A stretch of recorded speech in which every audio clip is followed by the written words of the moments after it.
Hello ನನ್ನ ಮುದ್ದು ಸ್ನೇಹಿತರೆ, ನಮಸ್ಕಾರ. ಎಲ್ಲರೂ ಹೇಗಿದ್ದೀರಾ ಸ್ನೇಹಿತರೆ? ಎಲ್ಲರೂ ಚೆನ್ನಾಗಿದ್ದೀರಾ ಅಂತ ಭಾವಿಸ್ತಾ ಇವತ್ತಿನ ವಿಡಿಯೋ ಪ್ರಾರಂಭ ಮಾಡ್ತಾ ಇದ್ದೀನಿ.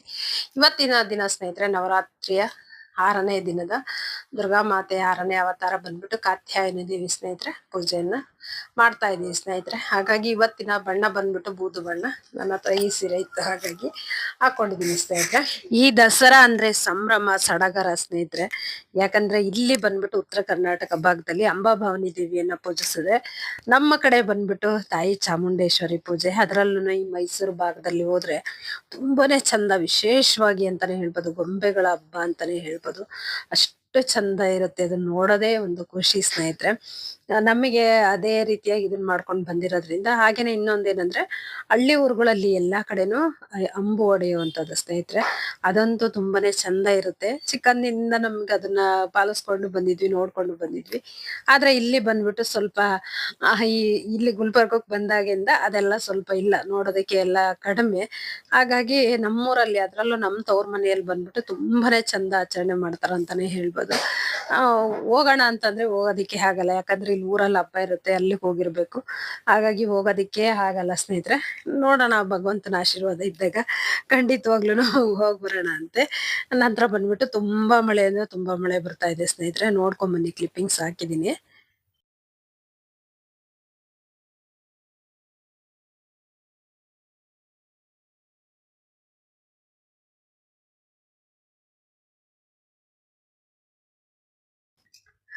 ಜೋರ್ ಮಳೆ ಬರ್ತಾ ಇದೆ ಸ್ನೇಹಿತರೆ. ಪ್ರತಿದಿನ ಅಂದ್ರೆ ಸಂಜೆ ಮುಂಜಾನೆ ಹಗಲು ರಾತ್ರಿ ಅನ್ನೋದೇ ಇಲ್ಲ ಸ್ನೇಹಿತರೆ, ಅಷ್ಟು ಮಳೆ ಸುರಿತಾ ಇದೆ ಅಂತಾನೆ ಹೇಳ್ಬೋದು.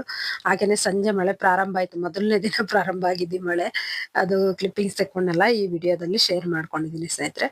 ನಂತರ ಇಲ್ಲಿ ಪೂಜೆಯನ್ನ ಪ್ರಾರಂಭ ಮಾಡಿದೀನಿ, ಪೂಜೆ ಮಾಡ್ತಾ ಇದ್ದೀನಿ. ನೈವೇದ್ಯಕ್ಕೆ ಬಂದ್ಬಿಟ್ಟು ಬಾಳೆಹಣ್ಣು, ಹಾಗೇನೆ ಸ್ವಲ್ಪ ಬಾಳೆಹಣ್ಣು, ಸಕ್ಕರೆ, ಇದು ಜೇನುತುಪ್ಪ, ಇದೆಲ್ಲವನ್ನು ಹಾಕಿ ನೈವೇದ್ಯಕ್ಕೆ ಇಟ್ಟಿರುವಂತದ್ದು ಸ್ನೇಹಿತರೆ. ಸಿಂಪಲ್ ಆಗಿ ಇವತ್ತಿನ ಪೂಜೆ ಈ ರೀತಿಯಾಗಿತ್ತಂತಾನೆ ಹೇಳ್ಬೋದು ಸ್ನೇಹಿತರೆ. ಅದ್ರಲ್ಲೂ ಹೂಗಳೆಲ್ಲ ಸ್ವಲ್ಪ ಕಡಿಮೆ ಇದೆ, ಒಂದೊಂದ್ಸಲ ಹೆಚ್ಚಿಗೆ ಸಿಗುತ್ತೆ, ಒಂದೊಂದ್ಸಲ ಹಲೋ ನನ್ನ ಮುದ್ದು ಸ್ನೇಹಿತರೆ, ನಮಸ್ಕಾರ. ನಾನು ನಿಮ್ಮ ಪ್ರೀತಿಯ ಸವಿತಾ ರವಿ. ಎಲ್ರೂ ಹೇಗಿದ್ದೀರಾ ಸ್ನೇಹಿತರೆ? ಎಲ್ರು ಚೆನ್ನಾಗಿದ್ದೀರಾ ಅಂತ ಭಾವಿಸ್ತಾ ಇವತ್ತಿನ ವಿಡಿಯೋ ಪ್ರಾರಂಭ ಮಾಡ್ತಾ ಇದ್ದೀನಿ. ದಿನ ನವರಾತ್ರಿಯ 7ನೇ ದಿನ ಬಂದ್ಬಿಟ್ಟು 7ನೇ ದಿನ ಸ್ನೇಹಿತರೆ, 7ನೇ ದಿನ ಬಂದ್ಬಿಟ್ಟು ಕಾಳರಾತ್ರಿಯ ದೇವಿಯನ್ನ ಪೂಜೆ ಮಾಡ್ತಾ ಇದ್ದೀನಿ ಸ್ನೇಹಿತರೆ. ಹಾಗಾಗಿ ಇವತ್ತಿನ ಬಣ್ಣ ಬಂದ್ಬಿಟ್ಟು ಆರೆಂಜ್. ಹಾಗಾಗಿ ನನ್ನ ಹತ್ರ ಈ ಸೀರೆ ಇತ್ತು, ಇದನ್ನ ಹಾಕೊಂಡಿದ್ದೀನಿ ಸ್ನೇಹಿತರೆ. ಹಾಗೆಯೇ ನಿಮ್ಮ ಮನೆಯಲ್ಲಿ ಪೂಜೆಗಳೆಲ್ಲ ಹೇಗೆ ನಡೀತಾ ಇದೆ ಕಮೆಂಟ್ಸ್ ಮುಖಾಂತರ ತಿಳಿಸಿ ಸ್ನೇಹಿತರೆ. ದುರ್ಗಾ ಮಾತೆಯ 7ನೇ ಅವತಾರ ಬಂದ್ಬಿಟ್ಟು ಕಾಳರಾತ್ರಿ ದೇವಿಯನ್ನ ಪೂಜಿಸ್ತಾ ಇರುವಂತದ್ದು ಸ್ನೇಹಿತರೆ. ಇವತ್ತಿನ ಬಣ್ಣ ಬಂದ್ಬಿಟ್ಟು ಆರೆಂಜ್ ಸ್ನೇಹಿತರೆ. ಇವತ್ತಿನ ದಿನಾನು ಬಂದ್ಬಿಟ್ಟು ತುಂಬಾನೇ ವಿಶೇಷ ಅಂತಾನೆ ಹೇಳ್ಬೋದು. ಪ್ರತಿದಿನಾನು ವಿಶೇಷವಾಗೇ ಇರುತ್ತೆ. ಇವತ್ತಿನ ದಿನ ಹೇಗೆಲ್ಲ ಇರುತ್ತೆ ಪೂಜೆ ಎಲ್ಲ ಸಿಂಪಲ್ ಪೂಜೆನೆ. ಯಾಕಂದ್ರೆ ಈಗ ಬನ್ನಿ ಪೂಜೆಗೆ ಹೋಗಿದ್ರೆ, ಬನ್ನಿ ಮರದ ಪೂಜೆಗೆಲ್ಲ ಹೋಗಿದ್ದೆ ಅಂದ್ರೆ ವಿಡಿಯೋ ಇನ್ನ ಚೆನ್ನಾಗಿ ತೋರಿಸ್ಬೋದಿತ್ತು. ಆದ್ರೆ ಅದೆಲ್ಲ ಇಲ್ಲ, ಸಿಂಪಲ್ ಆಗಿ ಮನೆಯಲ್ಲಿ ಯಾವ ರೀತಿ ಪೂಜೆ ಮಾಡ್ತೀನೋ ಅದೇ ರೀತಿಯಾಗಿ ನಿಮ್ ಜೊತೆ ಶೇರ್ ಮಾಡ್ಕೊಳ್ತೀನಿ ಅಷ್ಟೇನೆ. ಇಷ್ಟ ಇದ್ದವ್ರು ನೋಡ್ಬೋದು, ಇಲ್ಲ ಅಂದ್ರೆ ಏನು ಮಾಡೋದಿಕ್ ಆಗಲ್ಲ. ನಾನು ಹೇಳ್ತಾ ಇದೀನಲ್ವಾ, ಮುಂಚೆಯಿಂದ ಹೇಳ್ಕೊಂಡ್ ಬಂದಂಗೆ ನನಗೆ ಒಂದು ನೆನಪಿಗೆ ಅಂತ ಖಂಡಿತವಾಗ್ಲೂ ಇರುತ್ತೆ ಸ್ನೇಹಿತರೆ. ಹಾಗಾಗಿ ನಾನು ವಿಡಿಯೋ ಶೇರ್ ಮಾಡ್ಕೊಳ್ತಾ ಇದ್ದೀನಿ. ಪರವಾಗಿಲ್ಲ, ಇಷ್ಟ ಆಗಿದ್ರೆ ನೋಡ್ಬೋದು, ಇಲ್ಲ ಅಂದ್ರೆ ಯಾರಿಗೂ ಏನ್ ಬಲವಂತ ಮಾಡೋದಿಕ್ಕೆ ಆಗಲ್ಲ ಸ್ನೇಹಿತರೆ. ಹಾಗಾಗಿ ಇವತ್ತಿನ ವಿಡಿಯೋ ನಿಮ್ಗೆ ಏನಾದ್ರು ಸ್ವಲ್ಪನಾದ್ರೂ ಇಷ್ಟ ಆಗಿತ್ತಂದ್ರೆ ತಪ್ಪದೆ ನಿಮ್ದಾದ ಒಂದು ಲೈಕ್ ಇರ್ಲಿ ಸ್ನೇಹಿತರೆ. ನೈವೇದ್ಯಕ್ಕೆ ಎಲ್ಲ ಬಂದ್ಬಿಟ್ಟು ಬೆಲ್ಲ, ವಿಶೇಷವಾಗಿ ಬೆಲ್ಲ. ಹಾಗಾಗಿ ಬೆಲ್ಲದಿಂದ ಮಾಡಿದಂತ ನೈವೇದ್ಯ ಏನಾದ್ರೂ ಇಡ್ಬೋದು, ಇಲ್ಲ ಬೆಲ್ಲನೇ ಇಟ್ರು ನಡೆಯುತ್ತೆ ಸ್ನೇಹಿತರೆ. ಹಾಗಾಗಿ ಇವತ್ತು ಏನ್ ನೈವೇದ್ಯ ಮಾಡಿರ್ತೀನಿ ಏನು ಅನ್ನುವಂಥದ್ದು ನೋಡ್ಕೊಂಬರೋಣ ಸ್ನೇಹಿತರೆ. ಇಲ್ಲಿ ಅವಲಕ್ಕಿ ಪ್ರಸಾದ ಮಾಡ್ಕೊಳ್ಳೋದಕ್ಕೆ ಅವಲಕ್ಕಿ ನೆನೆ ಇಟ್ಟಿದೆ ನೋಡಿ. ಒಂದು 2-3 ಸಲ ಚೆನ್ನಾಗಿ ತೊಳೆದ್ಬಿಟ್ಟು ನೆನೆಸಿಟ್ಟಿದ್ದೀನಿ. ನಂತರ ಬಂದ್ಬಿಟ್ಟು ಬೆಲ್ಲ ಹಾಕ್ಕೊಳ್ತಾ ಇದ್ದೀನಿ, ಕುಟ್ಟಿ ಪುಡಿ ಮಾಡಿರುವಂಥ ಬೆಲ್ಲ. ನಂತರದಲ್ಲಿ ತೆಂಗಿನಕಾಯಿ ತುರಿ, ನಂತರದಲ್ಲಿ ಕಟ್ ಮಾಡಿ ಇಟ್ಕೊಂಡಿರುವಂಥ ಬಾಳೆಹಣ್ಣು ಚಿಕ್ಕದಾಗಿ ಕಟ್ ಮಾಡ್ಕೊಂಡಿದ್ದೀನಿ. ಇದು ಬಂದ್ಬಿಟ್ಟು ಪ್ರಸಾದ ತುಂಬಾ ಚೆನ್ನಾಗಿರುತ್ತೆ ಸ್ನೇಹಿತರೆ.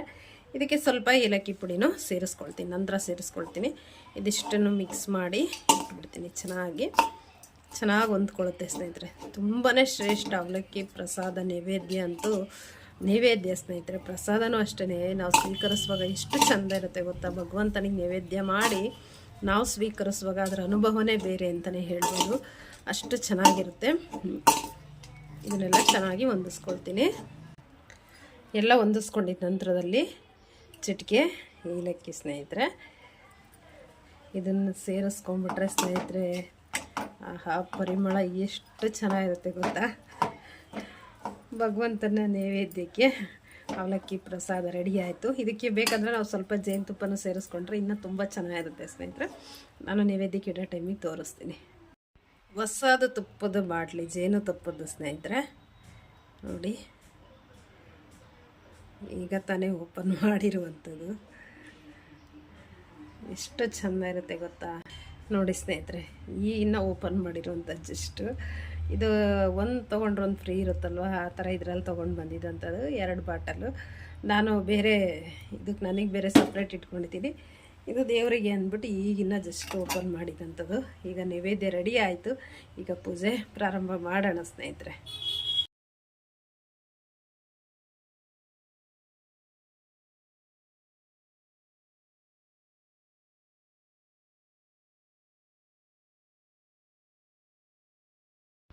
ಇಲ್ಲಿ ಬಂದುಬಿಟ್ಟು ಪ್ರಸಾದಕ್ಕೆಲ್ಲ ನೈವೇದ್ಯಕ್ಕೆ ಇಡೋದಕ್ಕೆ ಮುಂಚೆನೇ ರೆಡಿ ಮಾಡಿಕೊಂಡು ನಂತರ ಪೂಜೆ ಪ್ರಾರಂಭ ಮಾಡ್ತಾಯಿದ್ದೀನಿ ಸ್ನೇಹಿತರೆ.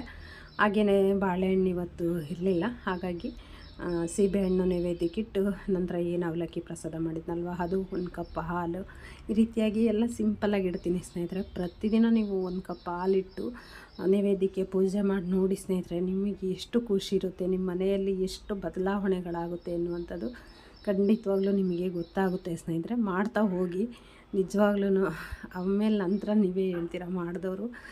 ಖಂಡಿತವಾಗ್ಲೂ ಇದು ತುಂಬಾ ಒಳ್ಳೆಯದಾಗುತ್ತೆ ಸ್ನೇಹಿತರೆ. ಸಿಂಪಲ್ ಪೂಜೆ ಅಂತಲೇ ಹೇಳ್ಬೋದು. ಇವತ್ತಿನ ವಿಡಿಯೋ ನಿಮಗೇನಾದರೂ ಸ್ವಲ್ಪನಾದರೂ ಇಷ್ಟ ಆಗಿತ್ತಂದರೆ ತಪ್ಪದೇ ನಿಮ್ಮದಾದ ಒಂದು ಲೈಕ್ ಇರಲಿ ಸ್ನೇಹಿತರೆ. ಹಾಗೆ ಇನ್ನೂ ಯಾರೆಲ್ಲ ಸಬ್ಸ್ಕ್ರೈಬ್ ಮಾಡ್ಕೊಳ್ದೆ ನೋಡ್ತಾ ಇದ್ದೀರಾ, ಪ್ಲೀಸ್ ಸಬ್ಸ್ಕ್ರೈಬ್ ಮಾಡ್ಕೊಂಡು ನೋಡಿ, ಸಪೋರ್ಟ್ ಮಾಡಿ ಅಂತ ಕೇಳ್ಕೊಳ್ತೀನಿ ಸ್ನೇಹಿತರೆ.